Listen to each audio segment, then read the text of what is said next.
बाबू सोना जानू कह दिया रे उहे मालूम नंबर लिख के जिसको हम न दिया रे नंबर लिख के जिसको हम न दिया रे उहे महल फोन किया रे नंबर लिख के जिसको हम न दिया रे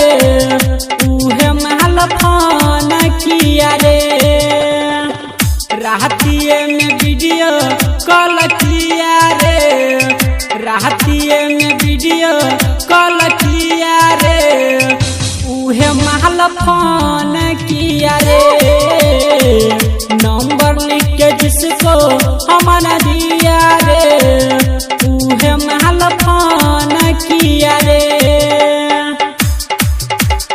अभी आप सुन रहे हैं प्लैनेट म्यूजिक की शानदार प्रस्तुति। बाबू सोना जानू कह दिया रे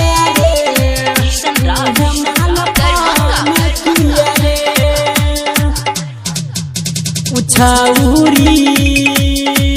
रोज रोज फोन करत उ हमारा से बतियाई रे अरे सुना ना उ दिलावा के बतिया रोज रोज सुन कहत रे बाबू सोना जानू कह दिया रे बाबू सोना जानू कह दिया रे उहे महल फोन किया रे नंबर लिख के जिसको हम न दिया रे उहे महल फोन किया रे। अभी आप सुन रहे हैं प्लैनेट म्यूजिक की शानदार प्रस्तुति। बाबू सोना जानू कह दिया रे